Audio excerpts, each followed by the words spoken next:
우리가 무릎을 꿇는다 그런 얘기를 종종 하게 되는데 사실 무릎을 이렇게 함부로 꿇지는 않잖아요, 그죠? 무릎을 꿇는다 이 말은 어떤 표현일까?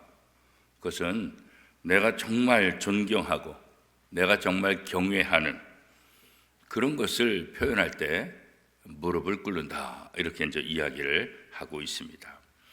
그러니까 존경심과 경외심 이것을 표현하기 가장 좋은 말은 무릎을 꿇자, 무릎을 꿇는다 이 말이다 이렇게 이제 얘기할 수 있는 거죠. 그러면 우리의 무릎을 꿇어서 우리가 누구에게 존경심과 누구에게 경외심을 올릴 수 있을까? 또 그런 생각을 하게 되잖아요, 그렇죠? 특히 남자들, 여자분들도 마찬가지지만 남자들은 아무에게나 무릎을 꿇지 않잖아요. 나보다 강한 사람에게 무릎을 꿇지. 남자가 이게 무릎을 꿇는다. 이건 굉장히 창피한 일이잖아요. 자존심 상하잖아요, 그렇죠? 그래서 종종 이렇게 조폭들 이렇게 보면 싸움에서 진 다음에 어떻게 너 무릎 꿇어 딱 그러잖아요. 무릎 꿇고 그 아래 고개를 숙이면 완전 지는 거고 완전히 그 밑에 들어간다. 그런 표현들을 우리가 종종 쓰잖아요. 오늘 본문 말씀에 보면 특별히 6절 말씀 우리 같이 한번 읽어보겠습니다. 시편의 오늘 6절 말씀 보면 어떻게 명령을 하고 있는가 같이 한번 읽겠습니다. 시작. 오라 우리가 굽혀 경배하며 우리를 지으신 여호와 앞에 무릎을 꿇자. 여호와 앞에 무릎을 꿇자. 그분이 누구시냐? 우리를 지으신 여호와, 그죠? 창조주이신 여호와 그 앞에 우리가 무릎을 꿇자 이렇게 이제 얘기하고 있어요. 우리가 마음을 다하고 또 정성을 기울여서 하나님을 찬양하는 이유가 뭘까? 하나님 앞에 왜 무릎을 꿇어야 될까? 6절은 바로 우리에게 하나님이 우리의 창조주이시기 때문이다 이렇게 이제 말씀하고 있어요. 우리 성경의 제일 첫 번째 구절 창세기 1장 1절은 어떻게 얘기하고 있습니까?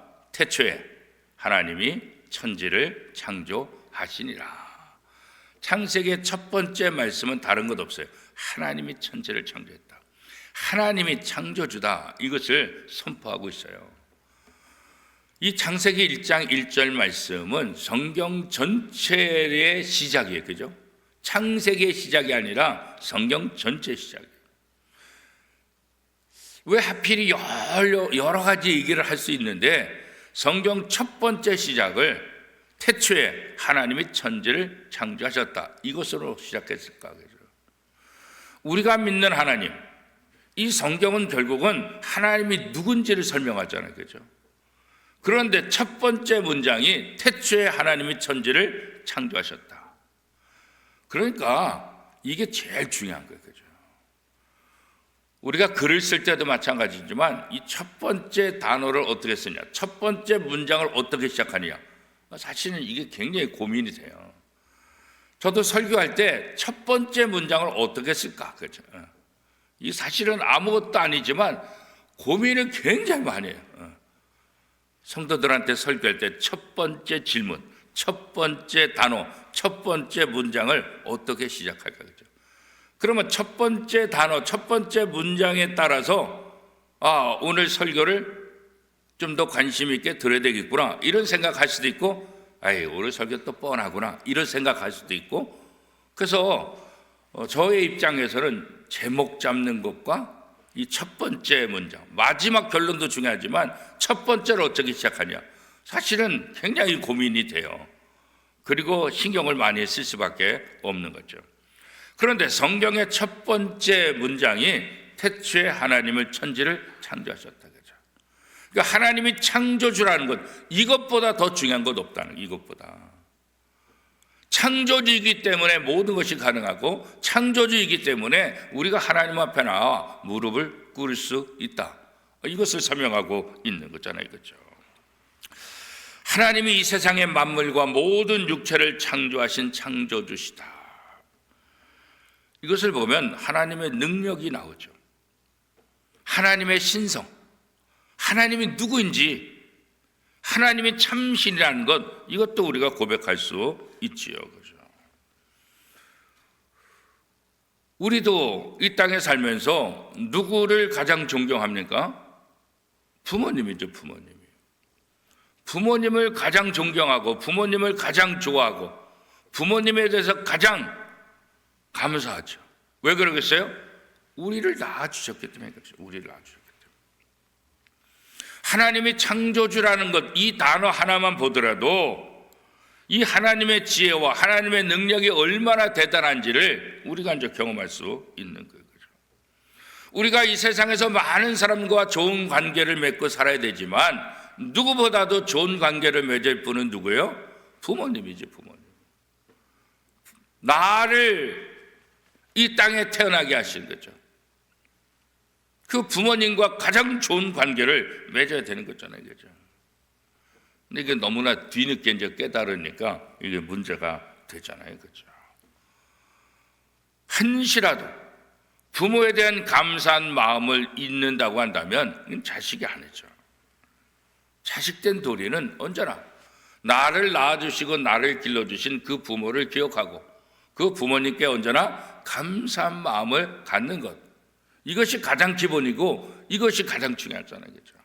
인간의 도리 중에서 부모를 공경하는 것, 이것이 첫 번째 계명이라는 것을 보더라도 부모와 우리와의 관계가 얼마나 중요한지를 얘기하고 있잖아요, 그렇죠? 그런데 하나님은 바로 우리의 영적인 부모, 창조주시라는 거예요, 창조주. 부모에게 감사하는 마음을 가지면서 우리를 지으신 창조주께 감사하지 않는다? 그건 말도 안 된다는 거예요. 부모를 공경하면서 우리의 창조주 하나님을 공경하지 않는다? 그건 말이 안 된다는 거죠. 몇 년 전에 우리나라 카이스트대 오준호 교수팀이 로봇 슈보가 미국에서 열린 재난 대응 로봇 대회에서 1등을 했어요. 미국, 일본, 다른 강대국을 다 물리치고 1위를 차지했어요. 이 슈보라는 로봇, 어떤 로봇이기 때문에 어떤 역할을 했기 때문에 로봇 대회에서 1위를 했을까? 이 슈보라는 로봇이 수행한 일은 굉장히 간단한 거예요. 그 로봇 경연대회 과제는 뭐냐면 밸브 잠그기, 장애물 치우기, 이런 거예요. 근데 우리나라 카이스트대 그 오준호 교수 팀의 그 로봇 이름이 슈보라는 로봇인데 이 슈보라는 로봇이 가장 잘했다는 거예요. 밸브를 잠그는 것, 또 장애물을 치우는 것, 이거 가장 먼저 최고로 잘해가지고 1위를 차지했다는 거죠. 자, 로봇이 밸브를 잠근다. 로봇이 내 앞에 가로막고 있는 장애물을 치운다. 그렇죠? 사실 이제 화재 났을 경우 이거 굉장히 중요하잖아요. 화재 현장에 사람이 들어가서 밸브 잠그는 거 어렵잖아요. 화재 현장에 사람이 들어가가지고 장애물 제거하는 거 쉽지 않잖아요.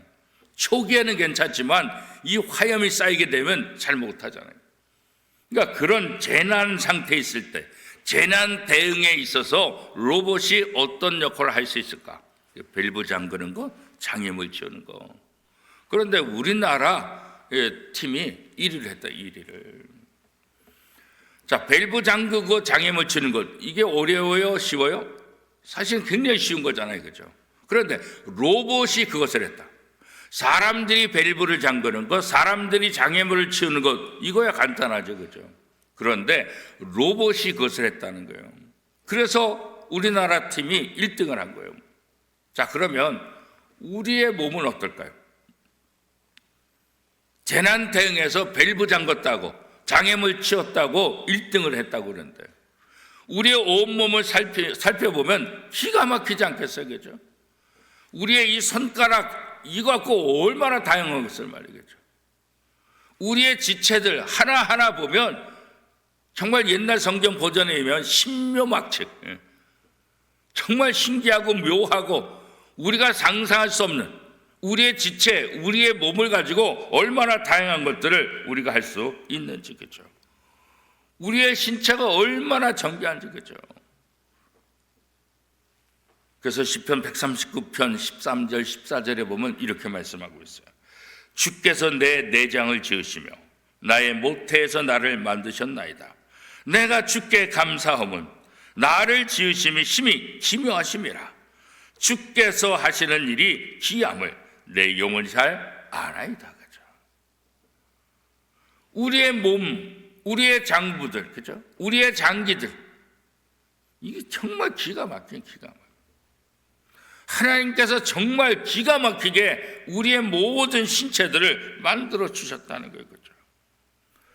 로봇이 밸브 잠그고 로봇이 장애물을 치워서 1등 했다고 하는데 우리의 지체는 그것에 비하면 상상을 초월하죠. 상상을 초월하죠. 그 하나님, 나를 지으신, 나를 창조하신 그 하나님을 찬양하는 것, 그 하나님을 높이는 것, 그거 당연한 것 아닌가, 그죠? 이게 피조물, 창조를 받은 피조물이 당연히 창조주를 높이고 창조주를 찬양해야 된다, 그런 거죠. 하나님은 창조주이신 것뿐만 아니라 하나님은 어떤 분이세요? 우리를 돌보시고, 그죠? 우리를 양육하시는 분. 하나님은 우리의 하나님이시고 우리는 그가 기른 백성이다.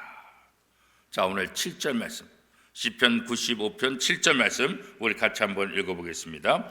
그는 우리의 하나님이시요 우리는 그가 기르시는 백성이며 그의 손이 돌보시는 양이기 때문이라. 너희가 오늘 그의 음성을 듣거든. 이렇게 말씀하고 있잖아요. 그렇죠? 하나님이 다른 사람, 다른 민족의 사람, 다른 민족의 하나님이 아니라 바로 우리 하나님, 그죠? 나를 돌보시고, 그죠?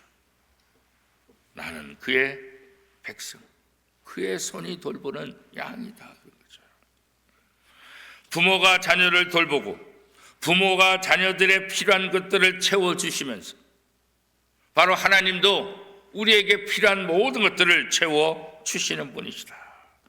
신명기 29장 5절에 보면 주께서 40년 동안 너희를 광야에서 인도하셨거니와 너희 몸의 옷이 낡아지지 아니하였고 너의 발의 신이 헤어지지 아니하였으며 이렇게 말씀하고 있어요. 그렇죠? 하나님께서 우리를 어떻게 돌보셨는가? 광야 생활하는 것 이게 쉽지 않잖아요. 그렇죠? 그런데 광야 생활 40년 동안 옷이 낡아지지 않았고 신발이 헤어지지 않았어요. 사실 우리가 광야 생활 나그네 생활하면서 옷을 어떻게 했지요? 지금이야 쇼핑 가게 가서 돈만 주면 옷을 다 사 입을 수 있지만 그렇잖아요. 이 구약 시대 때 이 광야 생활하면서 옷을 어디서 만들어요? 그렇죠? 쉽지 않잖아요. 그렇죠? 우리가 광야 40년 동안 삶을 살았다. 그냥 단순히 그렇게 생각할 수 있을지 모르지만 이 광야 40년 동안 계속해서 옮겨 다니면서 삶을 산다는 것은 사실 쉬운 게 아닌 거죠.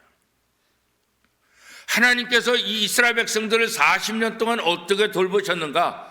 그 대표적인 것들이 너의 옷이 닳지 않으며 너의 신발이 닳지 않으며, 그렇죠? 옷이 헤어져서 옷 때문에 고생하지 않고 신발이 헤어져서 신발이 없는 것 때문에 고생하지 않도록 하나님께서 너희를 돌보셨다. 자, 오늘 보면 10절에도 바로 그 이야기를 하고 있잖아요. 시편 저자가 바로 이스라엘이 광야 속에서 하나님을 어떻게 도움받았는가 하나님께. 오늘 10절 말씀 같이 한번 읽어보겠습니다. 내가 40년 동안 그 세대로 말미암아 근심하여 이르기를 그들은 마음이 미혹된 백성이라 내 길을 알지 못한다 하였다. 그러니까 하나님께서 그토록 이스라엘 백성을 도우셨음에도 불구하고 이스라엘 백성은 어떻게 해요? 하나님을 잘 몰라. 하나님의 은혜를 저버리고 불평하고 불만했던, 하나님의 마음을 아프게 했던 그런 모습들. 그죠? 하나님은 그들을 자신의 백성이라고 생각하고 그토록 돕고 그토록 사랑하고 인도하셨건만 이스라엘 백성들은 그 하나님을 저버린 모습. 그죠? 예수님께서도 제자들에게 말씀을 가르칠 때 이런 비유를 하죠. 하나님이 공중의 새를 먹이시고 들에 피는 들꽃도 입히시는 분이시거늘, 이렇게 말씀하죠. 우리의 창조주 하나님이 누구냐, 그죠? 공중의 새도, 들에 있는 저 들풀도 누가 저걸 키우냐? 어떤 사람이 새에게 먹이를 주고 어떤 사람이 들에 그 꽃들을 관리하냐? 하나님이 하신다. 하나님. 하물며 하나님의 자녀들에게는 어떻게 하겠느냐? 하나님이 창조주시라는 것, 하나님이 이 땅의 모든 백성들, 하나님의 백성들에게 필요한 모든 것들을 공급하시는 하나님, 필요한 것들을 채워주시는 하나님, 그 하나님을 기억하고 그 하나님을 의지하라, 이렇게 말씀하고 있는 거죠. 하나님은 우리의 육체의 필요뿐만 아니라 우리의 영적인 부분에서도 우리의 부족한 것들을 채워주시는 분이시다. 그래서 성경은 신령한 젖을 사모하라 그랬잖아요. 어린아이가 엄마의 젖을 먹어야 건강을 유지하는 것처럼, 그렇죠? 아가들이.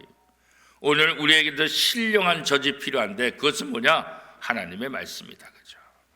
요한복음 6장 63절 말씀에 보면 살리는 것이 영이니 육은 무익하니라. 내가 너에게 이른 말은 영이요 생명이라, 그죠? 살리는 것은 영이고, 그죠? 이 살리는 영, 이 하나님의 말씀을 통해서 우리가 다시 살아날 수 있다는 거예요. 이 주의 말씀이, 성경이 우리의 영의 양식이라는 거예요. 우리에게 영적인 생명력을 불어넣어 주시는 거라는 거죠. 그래서 우리는 말씀을 통해서 도움, 하나님의 말씀을 통해서 천지를 창조하시고 말씀을 통해서 이스라엘 백성들의 필요한 모든 것들을 채워주시는 것처럼 이 영적인 양식, 하나님의 말씀을 통해서 우리를 고치시고 새롭게 하시고 우리를 바른 길로 인도해 주시는 분이시다, 그런 거죠. 우리가 잘 아는 헬렌 켈러가 아주 유명한 말을 했어요. 성경을 안내서로 삼는 이들은 결코 방향 감각을 잃지 않는다. 사실 헬렌 켈러는 여러 가지 다중장애자이기 때문에 균형을 잡기가 가장 힘들죠, 그죠? 방향 감각을 잡는 거 가장 어렵죠, 그죠? 근데 그분이 말씀하시기를 성경을 안내서로 삼는 사람들, 그죠? 성경 말씀을 의지하고 성경 말씀대로 사는 사람들은 방향 감각을 잃지 않는다. 사실 시각장애인으로서 방향 감각을 잡는다는 게 쉽지 않잖아요. 청력이 들리지 않은 상황에서 방향 감각을 잡는다는 거 쉽지 않잖아요, 그렇죠? 그러나 헬렌 켈러는 그런 육체적인 여러 가지 한계가 있지만 하나님의 말씀을 통해서 자기가 방향 감각, 균형 감각을 잡고 산 것처럼 내 이 모든 방향 감각, 내 모든 이 감각들, 이것들을 어떻게 내가 제대로 잡을 수 있느냐? 하나님의 말씀을 통해서. 하나님의 말씀을 통해서 내 삶의 균형과 내 삶의 방향 감각을 내가 잡았다. 하나님의 말씀을 통해서 내가 바른 길로 가고 하나님의 말씀을 통해서 내 부족한 것들을 채울 수 있다. 이 고백 아니겠어요? 왜 우리가 하나님께 감사해야 되냐? 하나님은 우리의 창조주시고 하나님은 우리의 필요한 것들을 채워주시는 하나님이시기 때문이죠. 우리의 육체적인 것뿐만 아니라 영적인 부족함을 채워주시는 하나님이죠. 그래서 시편 95편은 여호와께 감사하라, 여호와께 감사하라 반복해서 이야기를 하고 있는 것 아니겠어요? 그렇죠?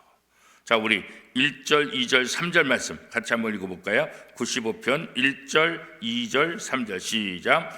오라, 우리가 여호와께 노래하며 우리의 구원의 반석을 향하여 즐거이 외치자. 우리가 감사함으로 그 앞에 나가며 시를 지어 즐거이 그를 노래하자. 여호와는 크신 하나님이시요 모든 신들보다 크신 왕이시기 때문이로다. 그렇죠? 우리가 믿는 하나님이 가장 위대하신, 모든 신들 위에 가장 뛰어난 하나님이시기 때문에 우리는 하나님을 찬양하고 하나님께 감사하는 마음을 가져야 된다, 그런 거죠. 하나님께서 우리를 창조하신 것뿐만 아니라 하나님께서 우리를 지키시고 인도하시고 양육하시는 가장 좋으신 하나님, 그죠? 전 인격적으로 우리를 돌보시는 그 하나님. 그래서 우리는 하나님을 찬양하고 하나님께 감사하고 하나님을 높이는 삶을 살아야 된다, 그런 거죠. 추수감사절을 앞두고 다시 한번 내가 하나님 앞에 감사할 것이 무엇인가, 그렇잖아요. 물론 시편 95편은 하나님이 우리의 창조주시고 하나님이 우리를 또 기르시는 양처럼 우리를 지키시고 보호하시기 때문에 우리가 하나님께 찬양하고 하나님께 감사해야 된다, 이렇게 말씀하고 있지만 오늘 우리들의 입장에서 내가 구체적으로 하나님 앞에 어떻게 감사할 수 있을까, 그렇죠? 오늘 시편 저자는 그렇기 때문에 여호와 앞에 무릎을 꿇자, 하나님이 우리의 창조주시고 하나님이 우리의 가장 위대하시고 하나님이 우리에게 가장 존경할 분이기 때문에 그 앞에 무릎을 꿇자, 이렇게 말씀하고 있는데 오늘 우리는 어떤 부분에 있어서 감사하고 오늘 우리는 어떤 부분에서 하나님을 찬양하고 하나님을 높이고 있는가, 그런 거죠. 빚어버린 우리가 마땅히 경배될 하나님, 그죠?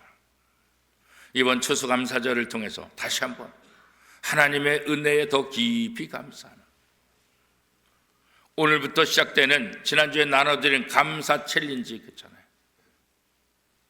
매일매일 한 달 동안 그 책을 통해서 하나님께 어떤 부분에 감사할 것인가, 하나님께 감사할 것들을 매일매일 묵상함을 통해서 하나님이 나의 하나님인 것, 하나님이 나의 창조주라는 것, 하나님이 나의 아버지라는 것, 이것을 다시 한번 기억하고 하나님을 향한 감사가 더 깊어지고 더 깊어져서 어떤 상황 속에서도 하나님을 찬양하고 다른 곳에 무릎 꿇지 않고 오직 하나님께만 무릎 꿇고 하나님만 나의 하나님이시고 하나님만 나의 주인이시라는 고백을 하는 것. 추수감사절을 앞두고 다시 한번 우리 마음속에 그런 생각을 한다는 것이 얼마나 중요할까, 그렇죠. 그래서 우리의 창조주시고 우리의 필요한 것들을 채워주신 그 하나님 앞에 무릎을 꿇고 감사와 찬양을 올려드리는 오늘 하루, 이번 11월 또 한 달이 되기를 바라고 우리의 모든 생이 하나님 앞에 무릎 꿇고 하나님께 감사하는 복된 생이 다 될 수 있기를 축복합니다.